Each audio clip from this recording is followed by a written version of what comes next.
saya yakini saya hanya menjalankan takdir dan garis yang sudah ditentukan Allah pada diri saya. Beberapa tahun sebelumnya, bapak saya itu masuk rumah sakit. Kemudian di rumah sakit itu kan proses sebagai untuk pencalonan gubernur sudah. Dia seperti buat perintah, kau maju deh. Insya Allah kau menang. Nah balik, selesai kuliah, selesai apa, saya bisa punya 64 kapling tanah, 2 rumah BTN.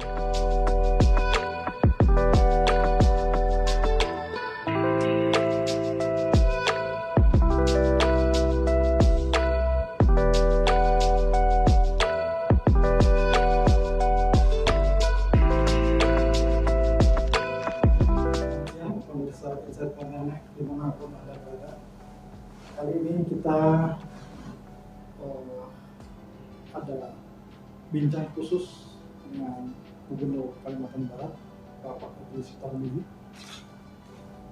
Bagaimana kita ketahui, beliau adalah politikus yang meniti karir dari bawah, pernah menjadi dosen, pernah menjadi anggota DPRD Kota Pontianak, pernah menjadi wali kota Pontianak, wakil wali kota Pontianak, kemudian menjadi wali kota Pontianak 2 periode.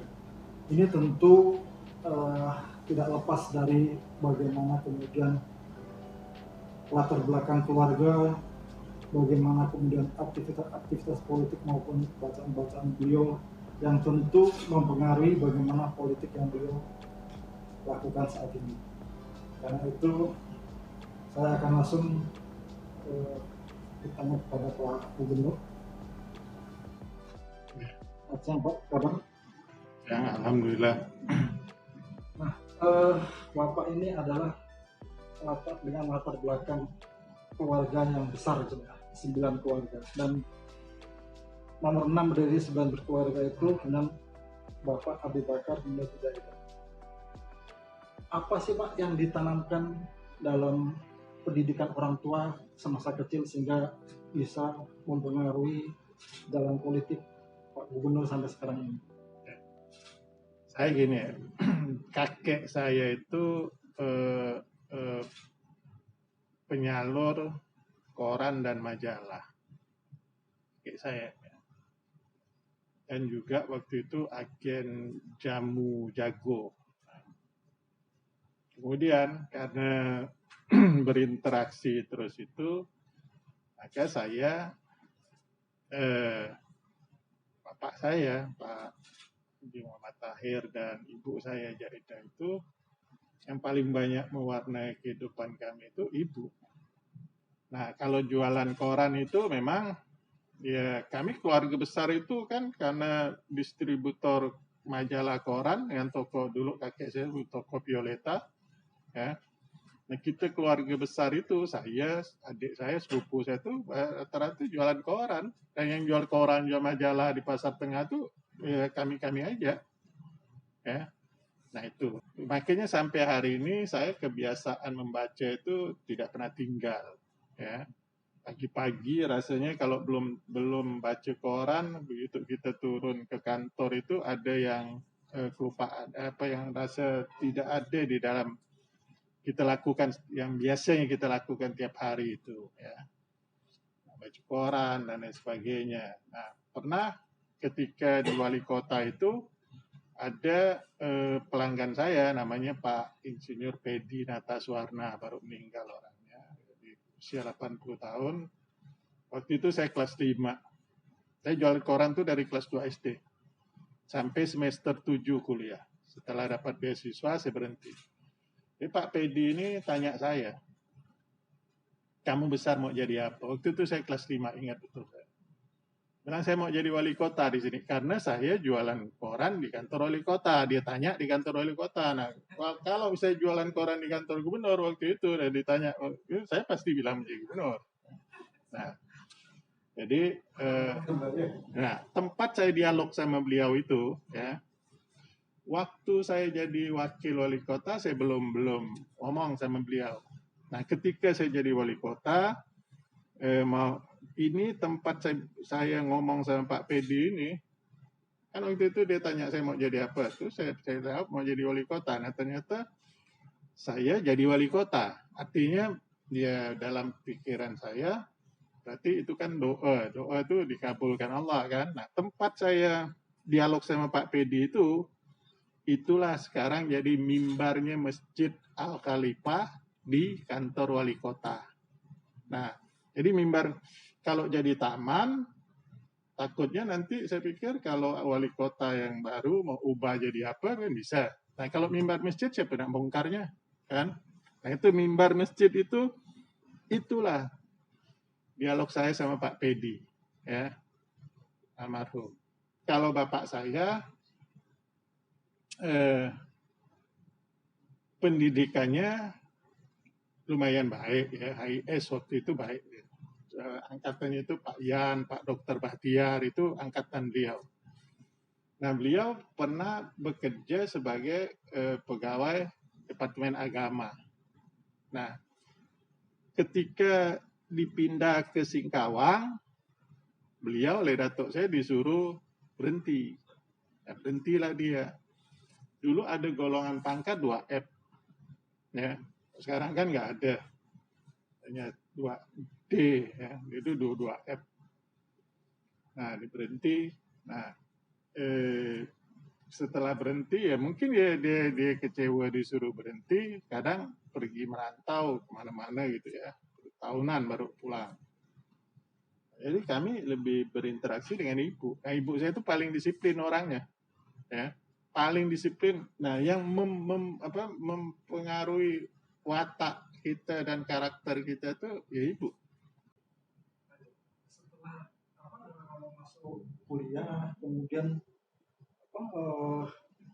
menjadi dosen, Pak, ya. Kemudian Ya, saya memutuskan pindah untuk kemudian menjadi anggota DPRD itu. Jadi ini masih panjang waktu itu ya. Saya setelah dapat beasiswa, saya tuh sempat nganggur dulu tahun 81 tamat sekolah, ya. Tamat 81 saya tamat Santo Paulus. Kemudian saya diterima di salah satu bank, ya, kena di daerah yang jauh. Nah, 1 minggu saya pulang, berhenti saya. Begitu saya kuliah, nah saya lebih dulu udah masuk tamat 81, tapi kuliah 82. Nah, mereka yang kuliah di 81, duluan saya selesai 82. Saya hanya 4 tahunan. 4 tahun selesai kuliah. Waktu itu sistem SKS pertama. 86 saya sudah selesai. 86 tidak sampai sebulan, 87 ya. Saya disarankan oleh dosen saya, Bu Asmarani waktu itu untuk melamar jadi hakim atau jaksa. Nah, kemudian Pak Ismet M. Nur karena lihat nilai saya ini, ya, minta saya jadi dosen. Nah, minta jadi dosen. Nah, kemudian saya ditawarkan juga salah satu bank apa waktu itu ya. Nah, itu sudah bank ekonomi atau bank apa itu? Itu juga sudah tutup banknya. Diterima, ditutup. Karena waktu itu cari IP3 kan susah. Kalau sekarang kan gampang aja. Nah, akhirnya putuskan jadi dosen. Cuma saya bilang sama Pak Ismet waktu itu ya, saya sudah aktif di partai, ya, di P3. Nah, sedangkan pegawai kan harus di Golkar waktu itu. Ya apa, dia bilang, asal jangan kelihatan ini aja. Nah, jadi saya itu jadi anggota P3 itu tahun 81. Kartu saya itu 81. Belum, duluan saya. Ali Akbar tahun 90-an ketika saya tidak aktif, ya, Pak Ali Akbar ngajak saya aktif kembali, ya. Tapi dulu yang paling senior P3 sekarang ini itu saya, 81. Kartu saya itu 81, nah, cek aja di wilayah itu. Jadi kartu P3 saya tahun 81, berarti saya sudah 41 tahun di P3, ya, sampai hari ini. Ya. Kemudian tahun 90 saya ngambil S2 di UI. Saya sebetulnya lulus di 5 perguruan tinggi. Nah, kenapa ceritanya tuh ada Universitas Sumatera Utara memberikan jatah 1 orang dosen untuk ambil S2, ya. Hukum Islam juga. Nah, karena pimpinan waktu itu langsung nunjuk orang, saya protes. Saya bilang harusnya biarkan kami berkompetisi, jangan main tunjuk-tunjuk, kan? Semuanya punya hak. Akhirnya protes saya tidak dengan gimana gitu ya. Saya melamar di semua perguruan tinggi yang ada beasiswa. Akhirnya saya lulus 5. Ya, UI saya lulus ya. USU saya lulus ya, kemudian di Unpad, kemudian UGM itu TANAS ya dengan Erlangga. Nah, Erlangga ini bisa diganti, yang lain nggak boleh ganti.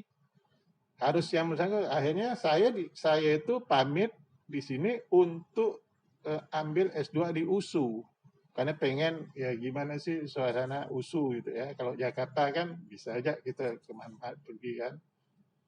Sampai di Jakarta, kawan-kawan bilang udah di sini aja ya. Nah, kawan saya itu ada beberapa di Jakarta, satu ini ya, dosen, udah ambil di UI aja. Akhirnya ya minta ubah administrasinya ke UI. Sama dengan hukum dan ilmu pengetahuan Islam, ya. Nah, akhirnya saya di UI. Nah, saya lihat S2 itu jauh lebih mudah dibandingkan dengan S1 kuliahnya.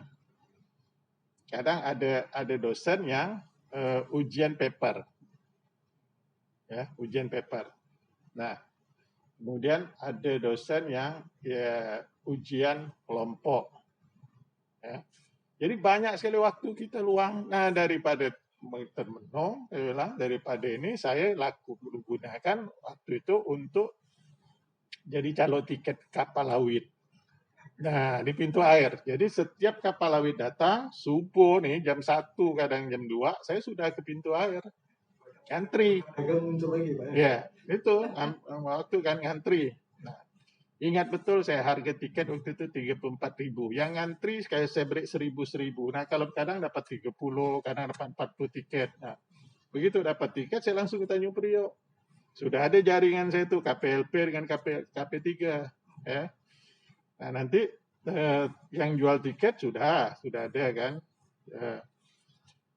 Bagi-bagilah untungnya di KP3, di KPLP-nya kita bagi untung karena kan nama beda tuh kan dari KTP tapi bisa masuk aja ya. Halal sih sebetulnya ya. Gitu juga. Ya. Jadi 11 dijual 45.000. Nah, masalah dia bisa jual di atas itu terserah. Tapi 40 ketika bisa jual 45.000, dia dapat 1.000.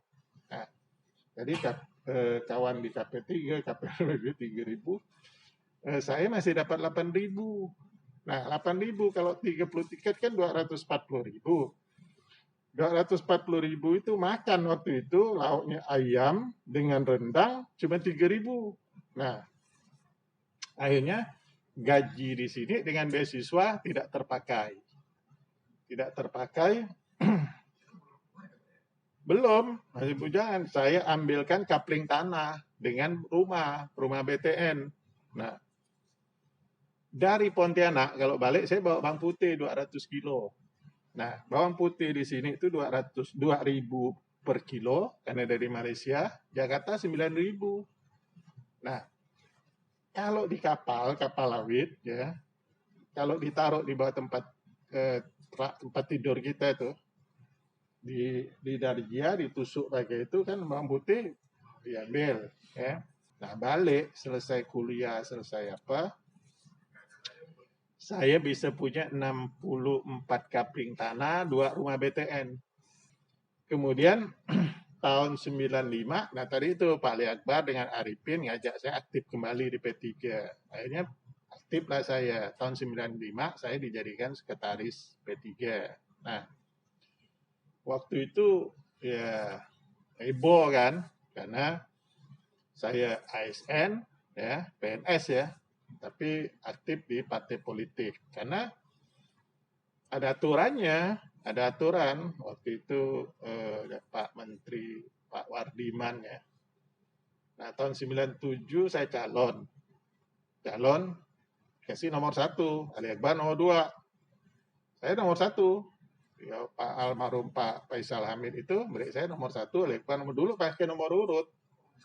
Om Cah kasih saya nomor 1. Nah, Pak Ali Akbar tak berani juga. Nah waktu itu Pak Wali Kota, saya tak sebut namanya lah, bilang, udah Li, kau coret aja. Karena litsus saya itu tak keluar. Nah, karena harus izin menteri. Anggota dewan itu harus izin menteri. Akhirnya, ya, ajukan izin ke menteri. Wah, nah, Pak Mahmud Akil almarhum, ya, kan di dalam surat SK Menteri Pendidikan itu dosen eksak tidak boleh masuk parpol. Dosen non eksak boleh. Nah, saya hukum kan bukan eksak. Jadi saya itu aturan ini kebetulan Pak Mahmud almarhum rektor waktu itu tak baca. Yang ada itu cuma saya. Nah, apabila dalam waktu 30 hari atasan kita tidak memberi izin, maka dianggap mengizinkan. Kalau setelah 30 hari tidak ada penolakan, dianggap mengizinkan. Nah, Pak Mahmud tak baca. Nah, waktu saya nyerahkan surat izin itu kan harus dia yang nerima. Dia bilang, itu suruh, itu aja. Adik Pak Masle M. Yaman waktu itu, kata saya, suruh parapnya. Dia bilang, nggak bisa Pak, harus Bapak.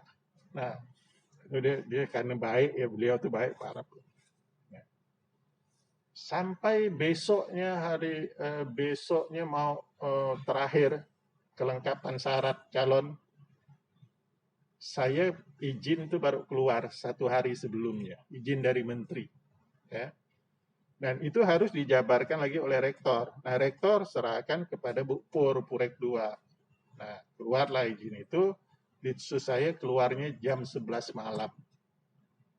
Nah, boleh. Waktu itu hampir Ali Akbar almarhum coret, ya. Nah, Pak Batiar Hamzah datang sini kan, Hamzah datang. Kalau kau coret dia bilang kau yang ku coret juga, dia bilang. Pak Batiar Hamzah, tapi itu hasil ini lobby Buya Ismail Hasan Matarum, ya. Karena beliau waktu itu kan ketua DPR ya, DPR atau MPR lah, kan ketua P3. Nah, beliau lah yang ngurus izin saya ke Pak Wardiman, Mendiknas, ya, Mendikbud waktu itu, hanya keluar. Nah, jadilah saya anggota dewan. Tapi karena reformasi cuma 2 tahun. Nah, 99 calon lagi, ya terpilih kembali. Terpilih, tapi kan kita nomor 2 itu kalau P3 biasa tetap dapat lah, ya. Nah, waktu jadi pimpinan hanya waktu ketika pemilihan pimpinan, ya. Nah, kawan-kawan dari partai lain minta saya jadi ketua DPD, tapi beliau sebagai ketua partai yang menggantikan almarhum Haji Pauji Haji Arsad. Haji Pauji Haji Arsad meninggal, Pak Ali kan wakil ketua 1, jadilah dia, ya. Nah, kawan-kawan di dewan lainnya, partai lain selain P3 minta saya jadi ketua, termasuk dari TNI Polri, ya. Nggak tahu saya, pokoknya minta saya jadi ketua DPD. Nah, tapi kan mungkin dari itu ya. Kemudian Pak Ali Akbar juga waktu itu ngotot dia sebagai ketua ya, walaupun masih PJ ya, PJS. Ya saya sama dia kan sepupu sekali, daripada berkelahi, daripada apa ya, saya bilang silakan Pak Ali, tapi akhirnya saya ditunjuk sebagai ketua fraksi. Nah, bagus juga saya jadi ketua fraksi karena kan bisa bicara, ya, mimpin rapat, mimpin apa ya, banyak fraksi, sehingga suara keluar pasti fraksi lebih ini. Dan waktu itu yang mengubah karir saya itu media. Nah, hampir setiap hari itu komentar saya pasti ada di media tuh waktu itu. Ya. Nah, kemudian tahun 2000 ada aturan baru. Nah, sama Pak Buhari itu kan almarhum, saya itu diminta Pak Faisal waktu itu P3 10 kursi, Golkar 21, TNI Polri 8, itu 3 PDI. Nah, lalu begitu 5 pemilihan wali kota mulai ini ya, ributnya tuh. Nah, 5 nama, keluarlah Pak Buhari, Pak Urey Rukiat, satu lagi siapa tuh? Pak Ibrahim Salim. Nah, Ibrahim Salim dari Golkar, P3 mencalonkan Pak Buhari, ya. Pak Urey Rukiat itu dari partai lain lah. Nah, 3 nama dari 5 itu kan pemilihan. Begitu keluar nama, saya sedang muktamar di Pondok Gede, Pak Faisal suruh pulang hari Jumat. Hari Jumat itu konsolidasinya, hari Senin ya pemilihan Pak Daud Monten waktu itu jadi ketua DPD, ya, ketua DPD Pak Daud Monten. Jadi saya konsolidasi 10 P3 saya solidkan, kemudian nah kesalahan Golkar waktu itu mengganti ketua fraksi, ketua komisi, dan beberapa itu. Nah, saya lihat ada yang kecewa, makanya saya tarik untuk dukung Pak Buhari. Nah, ada lagi kelemahan keputusan politik di satu partai itu bisa kita manfaatkan untuk keuntungan kita, gitu ya. Nah, saya pastikan waktu itu kalau orang misalnya ada money politik, saya pastikan enggak. Ya. Pak Buhari periode pertama jadi wali kota itu ya betul-betul kita berjuang gitu ya untuk itu.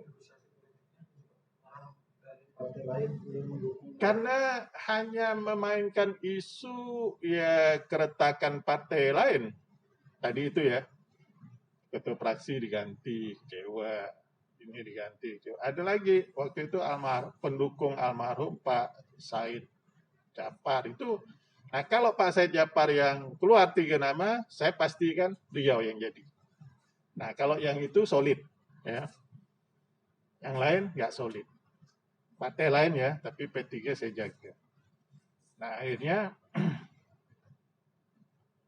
ketika pemilihan, Pak Buhari dapat 21, Pak Ibrahim 15, maklum ya, Pak Urey Rukiat 5, 1 anggota TNI, Pak Jarkasi itu nggak bisa pulang, makanya di balik papan.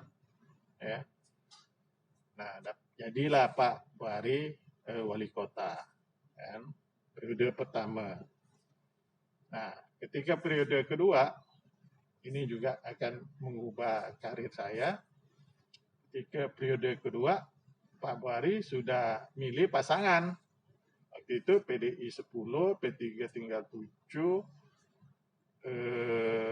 TNI 8, PDI 3. Kemudian ada partai sudah banyak, sudah reformasi kan, partai sudah banyak. Tapi anggota dewan turun dari 42 menjadi 40. Nah, waktu itu Pak Buhari sudah menetapkan calon.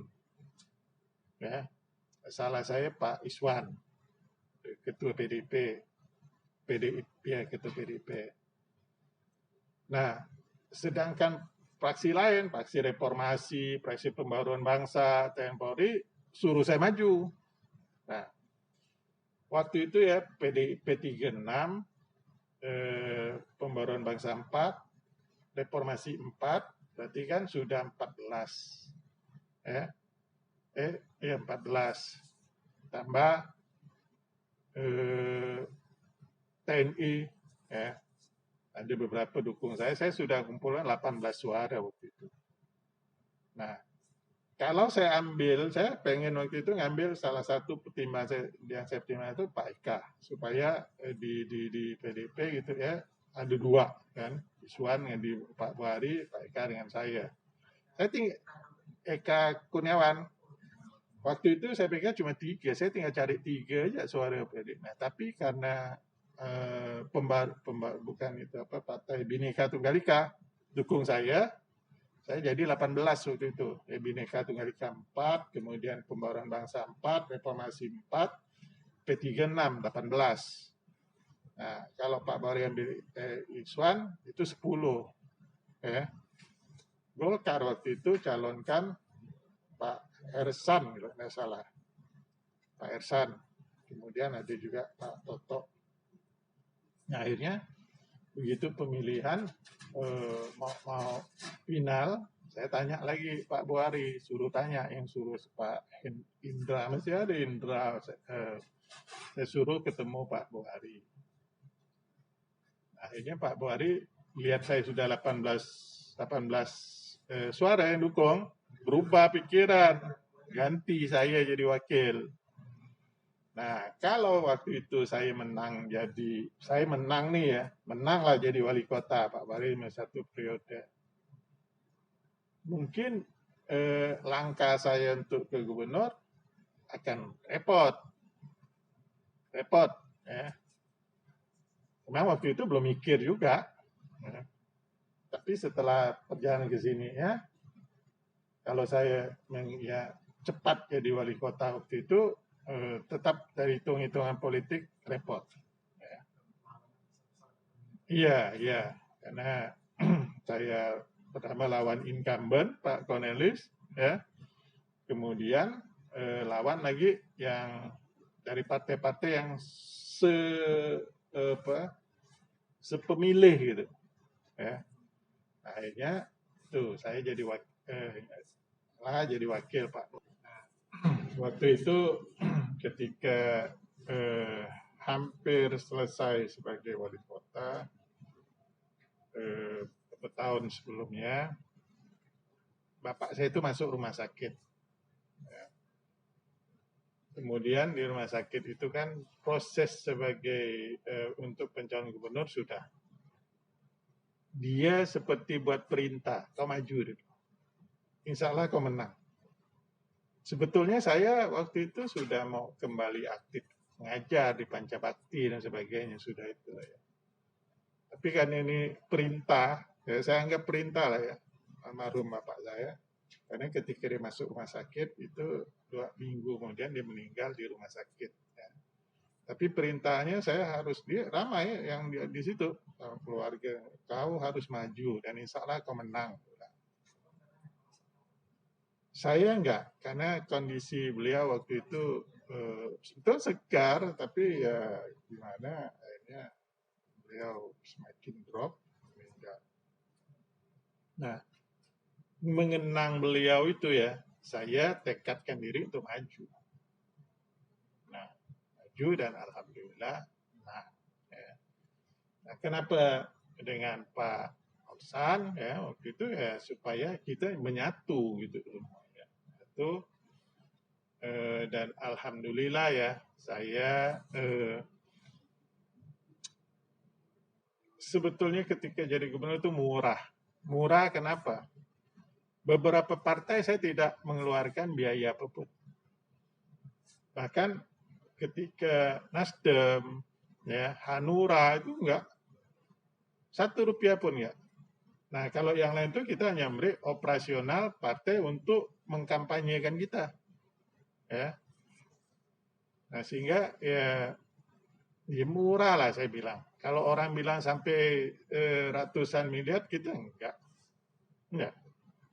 Dan waktu kampanye pun cuma 3 mobil aja, enggak pernah saya lebih dari 4 mobil. Ya. Hanya itu aja. Ya. Nah, kemudian partai-partai di daerah itu, partai-partai yang tadi itu sudah kita ini biaya kampanyenya, dia betul-betul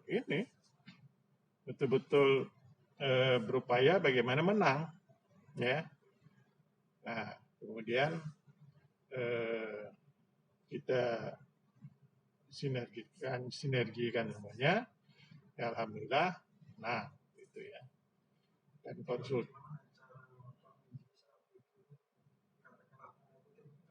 Kok bisa padahal yang punya suara adalah Golkar gitu.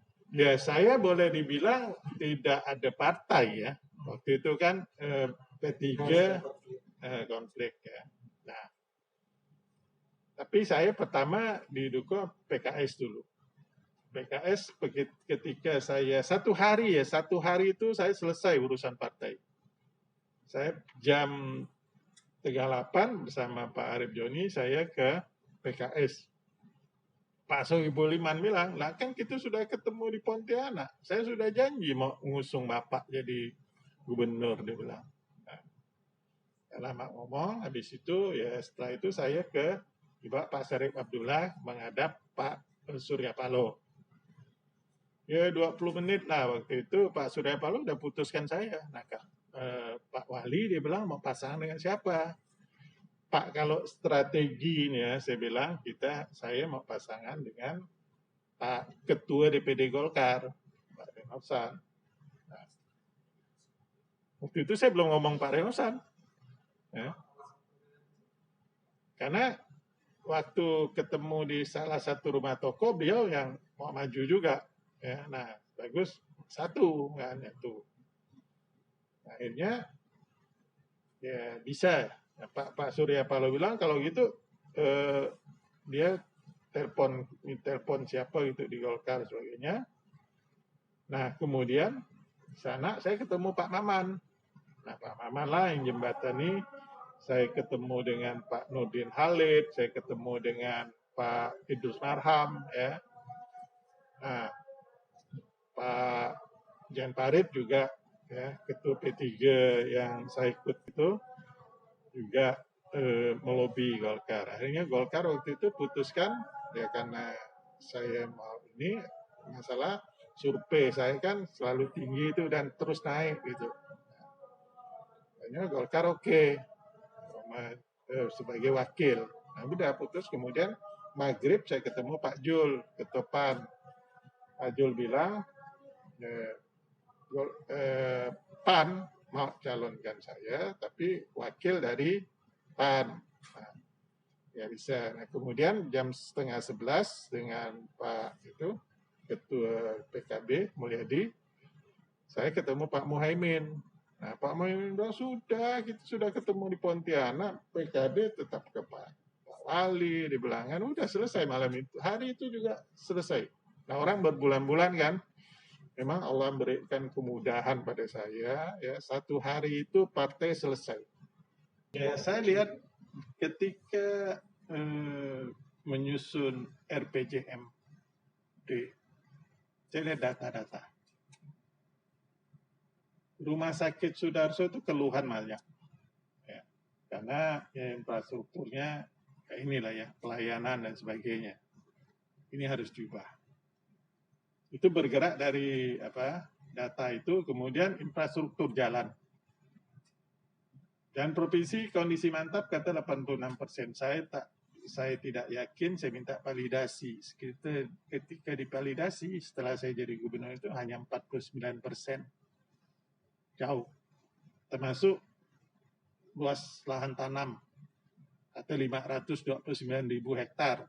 Ternyata yang ada cuma 248.000, ya, kan jomplang tuh.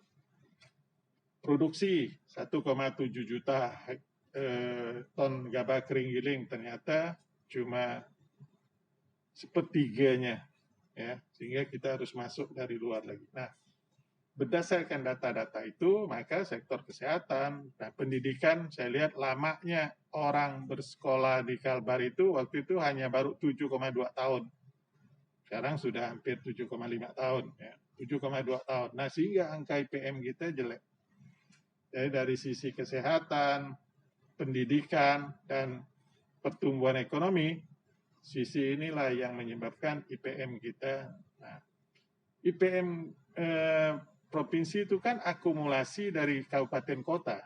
Nah, kalau kabupaten kota IPM-nya rendah, ya kita nggak bisa dongkrak. Karena keterbatasan provinsi untuk intervensi dari indikator-indikator ngukur yang ukuran IPM itu. Nah, kenapa pemekaran? Nah, saya melihat ya, Kalbar ini kalau mau cepat maju harus dimekarkan. dalam teori ya tidak ada orang yang pegang jabatan politik itu memberikan membagi atau apalagi kekuasaannya pada orang lain.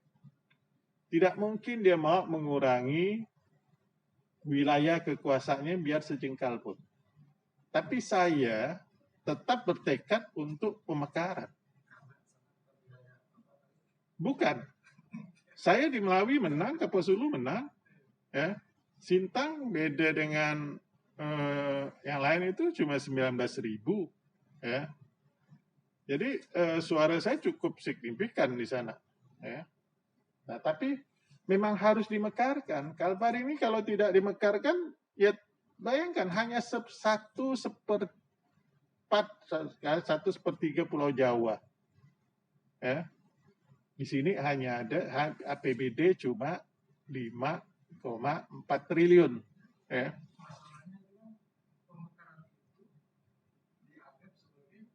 Tidak mungkin karena secara undang-undang maupun moratorium kan. Nah, waktu itu belum ada moratorium. Ketika saya nyampaikan itu belum moratorium. Saya optimis waktu itu ya. Nah, sehingga tapi kelengkapan semua sudah kita sampaikan ke Kemendagri. Sampai hari ini seluruh kelengkapan kita itu sudah. Bahkan saya sudah ketemu dengan Pak Mahfud, ya, ketemu dengan Ketua DPD, ya, sudah ke Mendagri sudah bicara dengan saya sudah bicara, tapi karena tadi itu moratorium kecuali Papua. Nah, ketika Papua nanti itu mekarkan, berarti moratorium tidak berlaku lagi. Nah, sehingga nanti saya akan ngomong sama kawan-kawan di DPR RI, ya harus ini. Nah, amanat Presiden sebetulnya pembentukan Kapolsek itu sudah ada. Tapi karena moratorium itu tadi ini, artinya perjuangan kita itu mentok ketika ada moratorium. Kalau persyaratan yang lainnya semua sudah, termasuk lahan untuk kantor gubernur, DPRD sudah ada 32 hektar, sudah disiapkan pemerintah Sintang. Nah, saya waktu itu sudah mau menganggarkan pematangan lahan, tapi tiba-tiba moratorium. Ya. Nah, mudah-mudahan sebentar kalau moratorium itu dicabut, ya pemekarannya saya pastikan itu ya Kapolsek terbentuk. Nah, kenapa wilayah yang luas seperti ini, ya Kalbar ini tidak mungkin. Ya. Kalbar itu idealnya punya 25 kabupaten kota dan 2 provinsi, bahkan sebetulnya 3. Ketapang, Kayong itu harusnya pun jadi provinsi lain sendiri, karena potensinya ada, tambang, laut, ya, pertanian, semua ada. Nah, Kabupaten Kuburaya, Kapuasraya itu tambang, hutan, perkebunan, semuanya ada potensi. Nah, Kalbar sendiri juga sama. Nah, jadi saya rasa idealnya memang harus segera dimekarkan. Dari program yang ditawarkan tadi sampai sekarang, apalagi ini kan setahun lagi udah mulai berakhir gitu. Program apa yang belum tercapai? Yang pertama tadi itu pemekaran. Nah, ini kalau ini kewenangan bukan pada saya, ya, saya tergantung pada pusat kan. Nah, program lain adalah infrastruktur jalan, ya, jalan provinsi. Karena tadi itu saya mendapat data yang ketika divalidasi jauh itu dari 86 ke 49, ya. Nah, progresnya sekarang ini kita sudah mencapai ke angka 64 atau 65 dari 49, ya. Artinya sudah ada 16%, ya. Harusnya selesai kalau data 86% ini benar, ya, tapi enggak. Nah, akhirnya setelah kita hitung 51% itu dari panjang jalan 1.500 km, maka kita memerlukan anggaran di atas 6 triliun. Itu nggak mungkin cukup. Nah, sedangkan 1 tahun paling hebat mampunya kita itu kadang hanya dia tidak sampai 200 miliar. Nah, tahun ini aja baru 400 miliar. Nah, tahun depan insya Allah saya paling kurang itu 600 sampai 700 miliar. Karena kan rumah sakit sudah selesai, tambah lagi pandemi. Nah, PAD itu sudah bisa kita tingkatkan dari tahun 2018 itu sebesar 700 miliar. Dari 1,7 sekarang itu sudah sampai di 2,6 target ya. Nah, misalnya realisasi sekitar 2,4, 2,5 gitu ya. Sehingga PAD kita itu sudah meningkat 700. Nah, ya kita bersyukurnya sekarang ini pendapatan asli daerah lebih besar dibandingkan transfer pusat. Nah, terus akan kita gali. Dan ini sangat tergantung pada daerah memberikan kemudahan-kemudahan pada investasi yang masuk di sini. Sebagai politisi yang ada di kantor misalnya, kira-kira apa yang harus dilakukan supaya sukses kemudian berhasil sebagai politisi? Nah, sekarang ini kan seringkali misalnya isu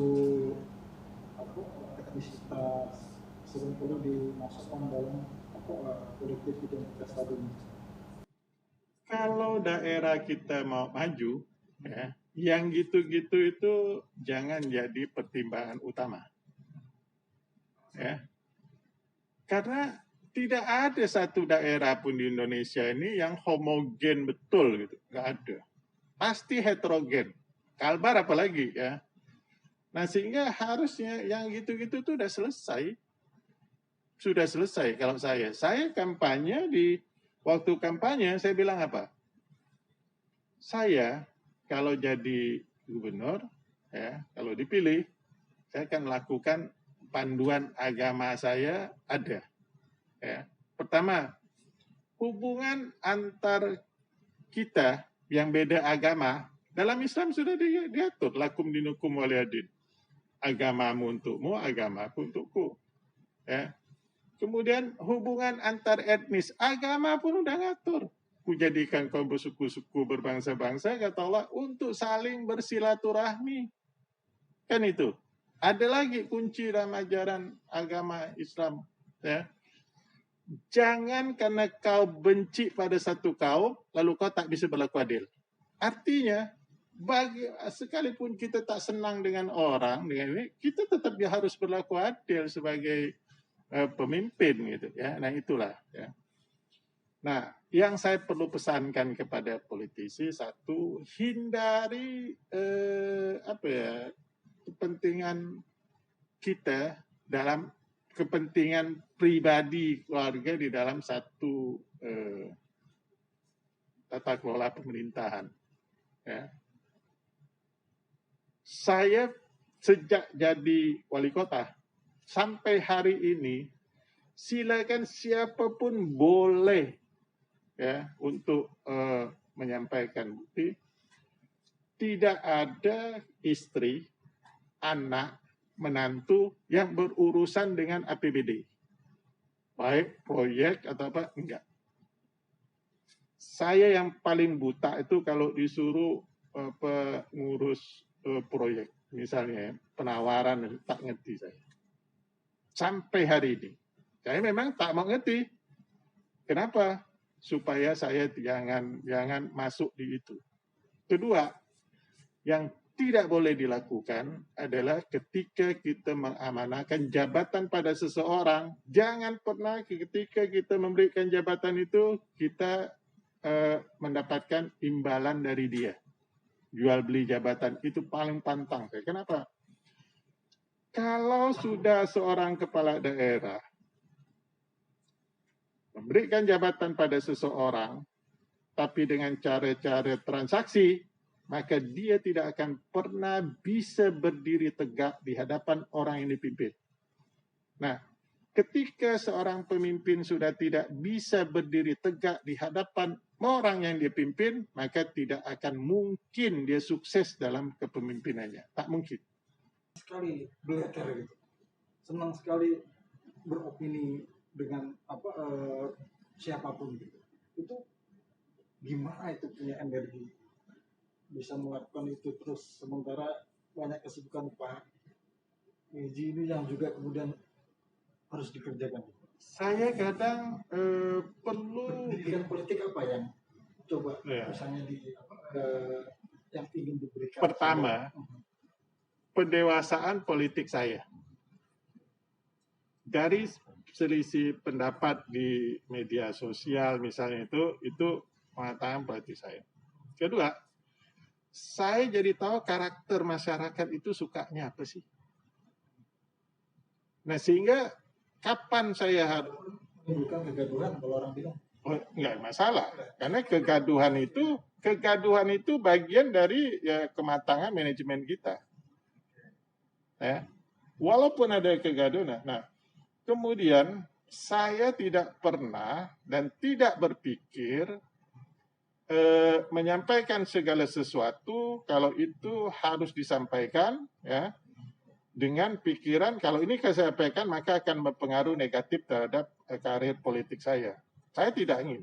Saya tetap lakukan itu. Ya. Sampai waktu itu ada yang debat waktu Pilpres kan. Nah, sampai saya bilang biar teka habis pun saya tetap Jokowi. Marah semua itu kan. Karena waktu itu ini Prabowo nih kan heboh waktu itu, lama sekali itu. Saya tetap Pak Jokowi sudah. Nah, kenapa? Karena beliau itu apapun yang kita minta, apapun yang kita usulkan, eksekusinya pasti jalan, pasti eksekusi. Ya, ini eksekusi. Pak, dia sudah datang sini kan, pasar terbakar, saya minta bantu. 75 miliar pasar tengah waktu itu di tender, tapi sebetulnya dia mau bantu 300, tapi saya berpikir daerah lain juga ini 75 tendernya yang menang itu 54 atau 58 gitu aja. Nah kemudian jembatan Landak ya beliau semua itu ya, kemudian apalagi banyak sekali ya, eksekusinya jelas pasti, sedangkan selama ini kita hanya nunggu aja. Nah, kemarin beliau kampanye jembatan Sungai Sambas besar. Sekarang sudah tender sudah putus, ya, tinggal laksanakan itunya aja. Ya. Selama berkarir hidup politik sebagai anggota DPR, wali kota, wakil wali kota segala macam, ada nggak masa yang dianggap sebagai masa yang paling berat gitu? Bisa dikisahkan? Saya karena politik itu salah satu saya suka, senang ya. Jadi tidak menjadi beban pikiran apapun, dan saya merasa enjoy aja, dan saya taat aturan, taat ajas ya itu aja yang perlu kita lakukan ya. Jadi tidak ada yang menjadi beban apapun di dalam perjalanan hidup pribadi dan sebagainya. Nah, kalau di rumah saya bilang istri saya, kau hanya ngurus Dekranas dan PKK, yang lainnya tak usah ngurus. Jangan pernah mempengaruhi saya ketika ya, mengangkat orang dalam satu jabatan dan sebagainya. Gak pernah. Istri saya itu satu orang pun belum pernah direkomendasi untuk satu jabatan. Satu orang tuh. Ya. Betul-betul silakan tanya siapa orang-orangnya yang selama ini bagian dari pengambilan keputusan itu. Kalau misalnya tadi nggak ada masa tersulit tadi misalnya, bagaimana dengan masa-masa pemerintahan yang Bapak alami saat ini misalnya, banjir Sintang misalnya, ya.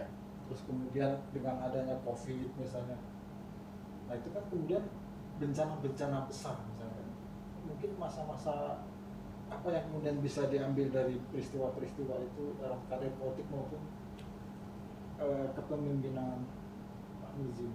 Semuanya sebetulnya sudah ada aturannya, sudah diatur oleh negara. Penanganan COVID kita taat azas ya, begini arahan dari pusat, kemudian provinsi, kemudian kabupaten kota. Ya. Jalankan aja itu. Ya. Banjir, bencana, sudah ada protapnya. Ya. daerah itu sudah ada tersedia masing-masing 100 ton beras. Ya. Sehingga kalau ada bencana dia tinggal buat ya SK Bupati kondisi darurat bencana. Maka dia boleh cairkan ya beras itu.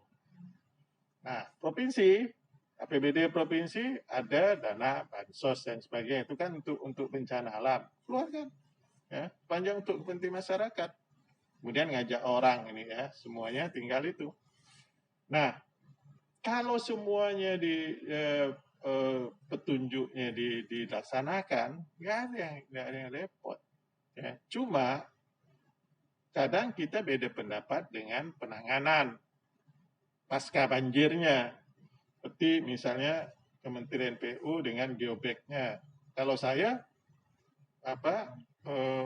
pengerukan alur muara pembuangan air, karena itulah ya kecepatan air turun dari daratan.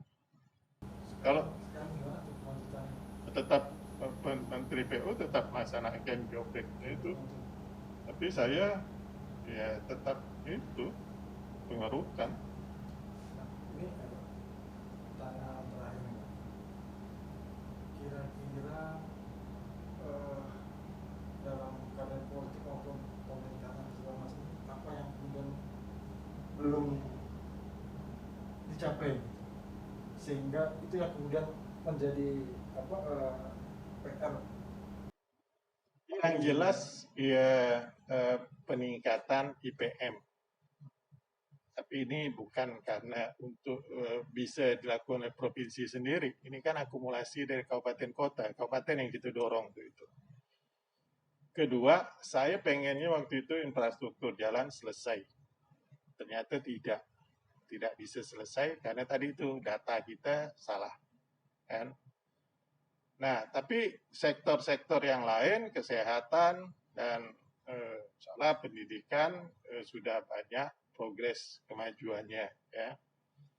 Nah, sehingga saya melihat angka kemiskinan juga turun, angka pengangguran kita terus turun, Gini rasio ketimpangan pendapatan itu semakin bagus kita 0,328 sedangkan nasional itu 0,37 berapa gitu ya. Kita termasuk yang bagus. Nah, kalau ini terus bisa kita pertahankan, pertumbuhan ekonomi bagus ya, maka semuanya bisa berjalan dengan jadi tinggal satu aja, infrastruktur jalan yang harus itu. Kalau yang lain layanan publik perkantoran itu kan layanan publik juga kan, itu sudah genah.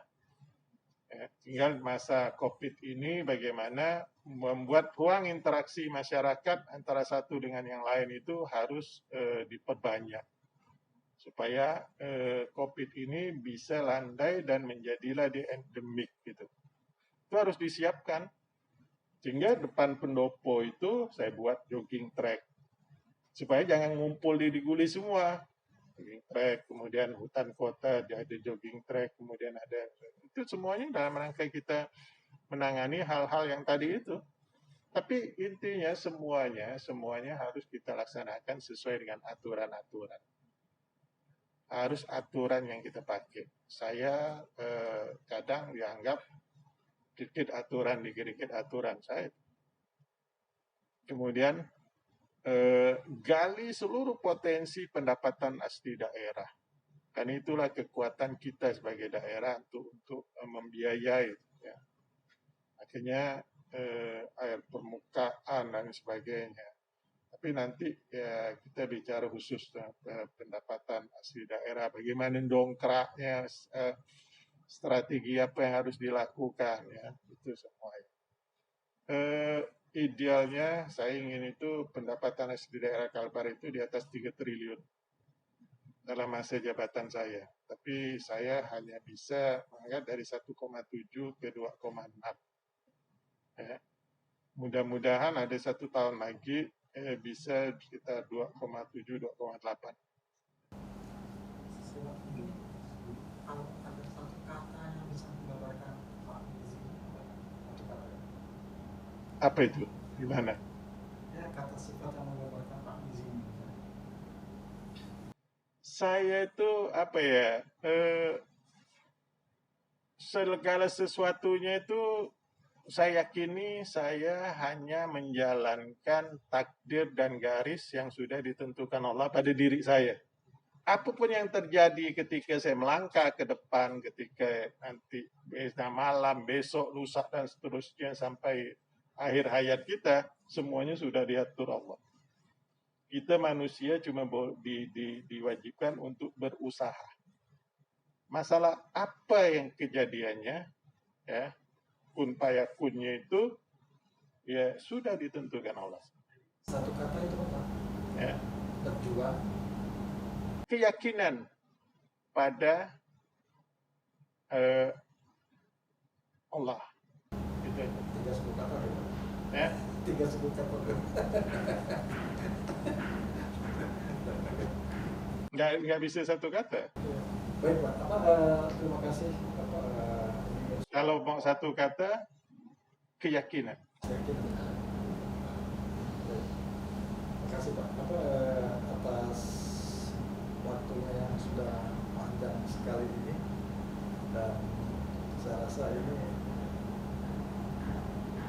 kalau kita teruskan ini akan